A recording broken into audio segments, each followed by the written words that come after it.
الحمد لله نحمده تعالى ونستعينه ونستهديه ونسترشده ونستغفره ونعوذ بالله من شرور أنفسنا ومن سيئات أعمالنا. من يهده الله فهو المهتدي ومن يضلل فلن تجد له وليا مرشدا. وأشهد أن لا إله إلا الله وحده لا شريك له وأشهد أن محمدا عبده ورسوله وصفيه من خلقه وخليله بلغ الرسالة وأدى الأمانة ونصح للأمة وجاهد في الله حق جهاده حتى أتاه من ربه اليقين. فصل اللهم وسلم وبارك وانعم على هذا النبي محمد وعلى آله وصحبه أجمعين. أما بعد، يقول المولى تبارك وتعالى في محكم تنزيله بعد أعوذ بالله من الشيطان الرجيم. بسم الله الرحمن الرحيم. يا أيها الذين آمنوا اتقوا الله وقولوا قولا سديدا يصلح لكم أعمالكم ويغفر لكم ذنوبكم ومن يطع الله ورسوله فقد فاز فوزا عظيما. أما بعد، رواه الإمام البخاري والإمام مسلم في صحيحيهما عن أبي هريرة رضي الله عنه عن النبي صلى الله عليه وسلم أنه قال: حق المسلم على المسلم 5. وفي رواية أخرى رواية صحيحة أيضا: حق المسلم على المسلم 6.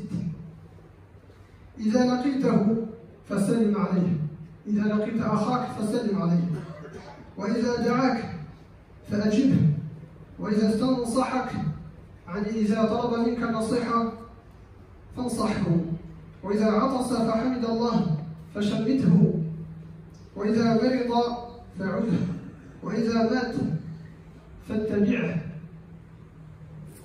قد ذكر النبي صلى الله عليه وسلم في هذا الحديث أهم الحقوق، ولا يعني أن غيرها غير مهم. أبو هريرة رضي الله عنه, dans un hadith rapporté par l'imam al-Bukhari ou Muslim, le prophète sallallahu alayhi wa sallam a dit: le droit du musulman sur un autre musulman, le droit du musulman sur son frère musulman est de 5, et dans une autre riwaya 6. Le premier, si tu rencontres ton frère musulman, alors passe-lui le salam. Et s'il t'invite, alors réponds à l'invitation. Et s'il te demande un conseil, alors conseille-le. Et s'il éternue et dit Alhamdulillah, alors invoque Allah pour lui, afin qu'Allah subhanahu wa ta'ala lui fasse miséricorde et qu'il lui accorde le bien et la bénédiction. Et s'il tombe malade, alors rends-lui visite. Et s'il meurt, alors accompagne-le en suivant son convoi funèbre. Ali reste avec lui jusqu'à la fin. S'il meurt, jusqu'à qu'il rentre dans sa prochaine demeure, reste avec lui. Dans ce hadith, le prophète sallallahu alayhi wa sallam nous a appris l'importance des droits du musulman envers son frère, envers un autre musulman. Tous droits envers son frère sont importants. Mais dans ce hadith, le prophète sallallahu alayhi wa sallam nous a montré les fondamentaux afin d'entretenir cette mahabba, l'amour qui est entre les musulmans, que doit avoir le musulman entre eux, afin d'entretenir la fraternité et la solidarité. إذن الأول: إذا لقيته فسلم عليه. والسلام من محاسن دين الإسلام، سبب عن التعارف والمحبة، فهي تحية كما قال عز وجل: تحية من عند الله مباركة طيبة، جاء في سورة النور. ومن علامات آخر الزمان، ونحن نعيش في هذا الزمان، يعني بسبب أنك لا تعرف أخاك لا تسلم عليه، بسبب أنك لا تعرفه لا تسلم عليه، وهذا للأسف يعني محزن جدا. والسلام من الإيمان، السلام كما قال النبي صلى الله عليه وسلم من الإيمان، والسلام أيضا وسيلة لكي تدخل الجنة.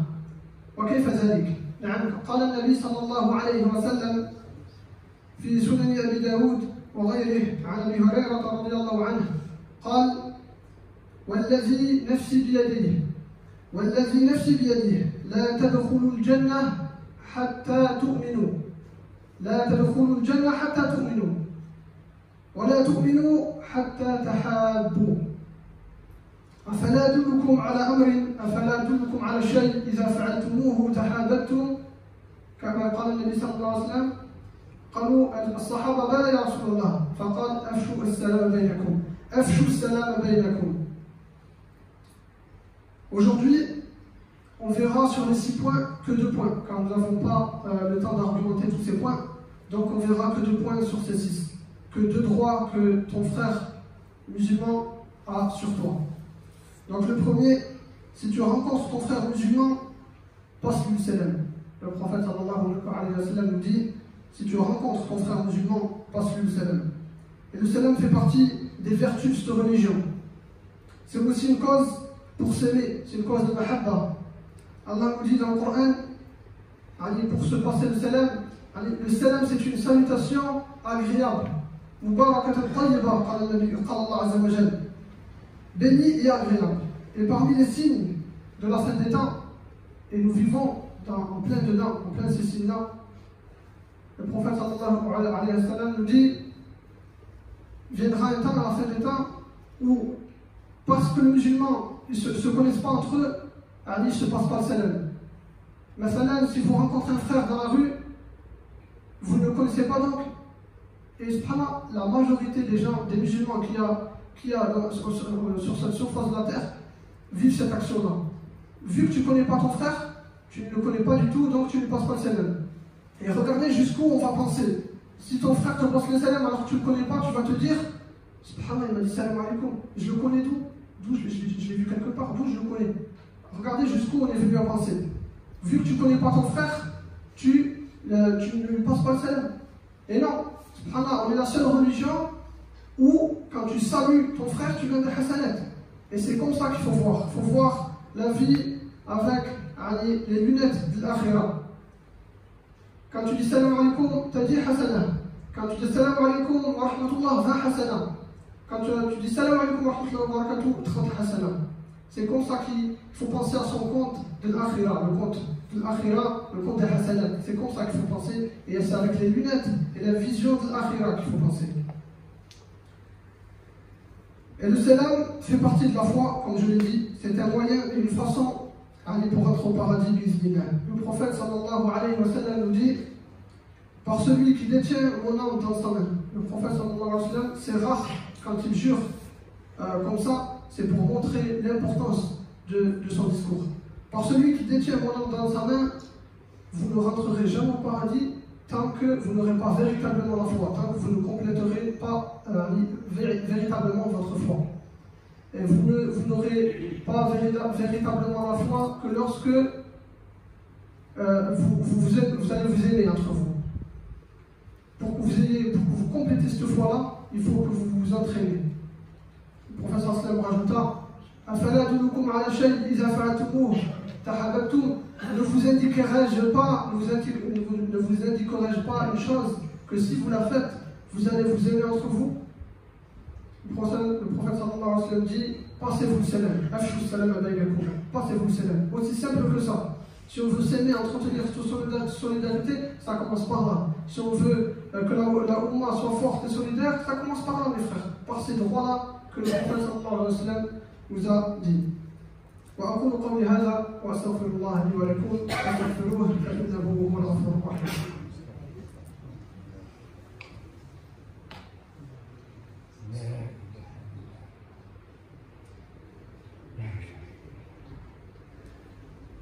بسم الله الرحمن الرحيم.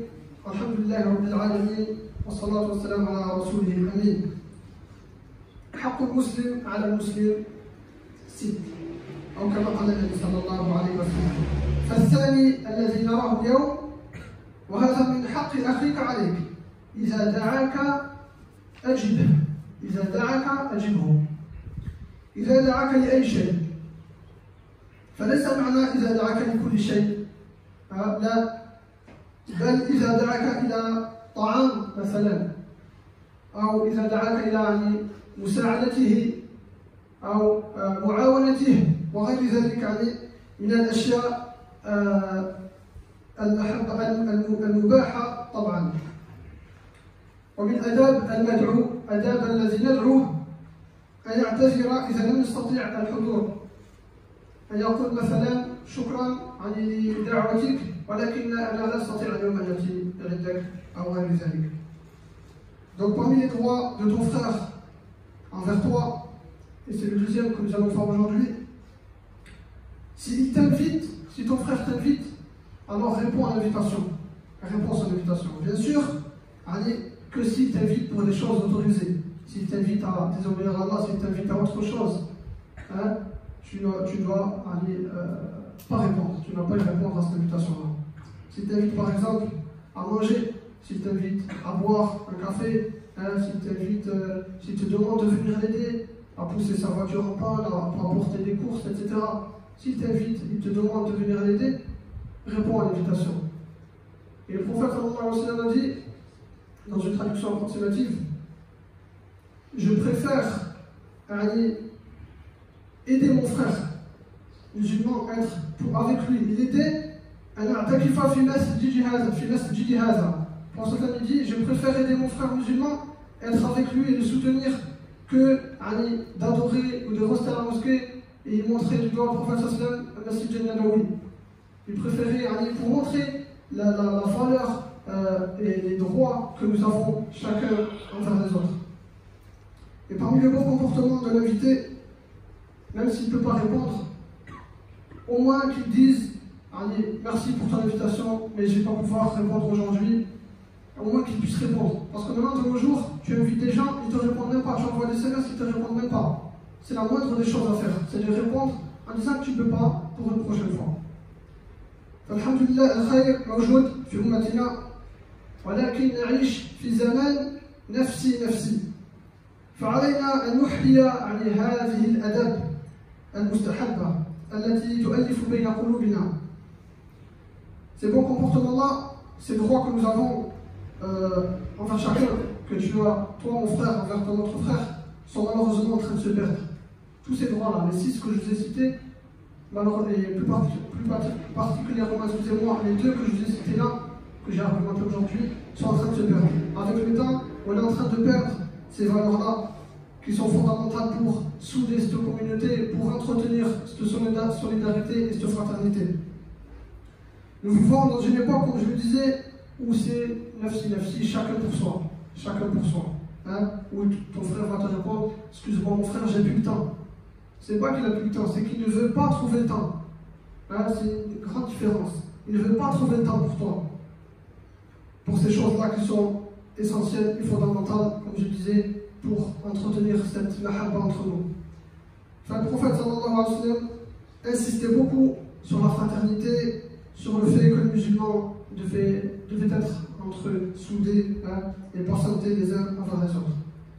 Et ceci, mes frères, commence par ces points que nous venons de voir aujourd'hui. On se dit, mes frères, une Oumma, on se dit une communauté, hein, la Oumma du prophète sallallahu alayhi wa sallam, nous, fraternels, etc. Mais mon frère, si tu n'appliques pas là, ne serait-ce que ces petits points que je viens de voir, jamais on avancera. Jamais la Oumma sera soudée, hein, comme tu crois qu'elle est. Alhamdulillah, il y a encore beaucoup de bien, il y a encore beaucoup de gens bien, et ça va aller que dans le bon sens, bismillah. C'est pour ça qu'il faut, pour ces 2 points-là qu'on vient de voir, vous passez le salam. Ça crée la mahabba entre vous. Ne serait-ce que vous passez le salam. Tu croises ton frère au supermarché, passe le salam, même si tu ne le connais pas. Hein, tu gagnes des hasanat. Les gens pensent comme ça au moins. Passe le salam. Et si tu invites ton frère, on n'a même plus le temps. Pour nous, subhanallah, on n'a même plus le temps pour nos familles, on n'a même plus le temps pour nos frères. Il faut penser à ça. Il faut donner de son temps. Allah, il va mettre baraka bi'idhnillah. فنسأل الله عز وجل أن يجعلنا من الذين يستمعون القول فيتبعون أحسنه ويستعملنا لخدمة دينه ويستعملنا لخدمة أمته ويجعلنا من المتقين وأن يتوب علينا. اللهم ارحمنا، اللهم ارحم آباءنا وأمهاتنا وكل من سبقنا بالإيمان. اللهم اغفر لنا ولآبائنا وللأمهات ولإخواننا الذين سبقونا بالإيمان. اللهم ارحمنا، اللهم حسن خلقنا. ربنا لا تؤاخذنا إن نسينا أو أخطأنا. ربنا ولا تحمل علينا إصرا كما حملته على الذين من قبلنا، ربنا ولا تحملنا ما لا طاقة لنا به، واعف عنا واغفر لنا وارحمنا، أنت مولانا فانصرنا على القوم الكافرين. وآخر دعوانا الحمد لله رب العالمين.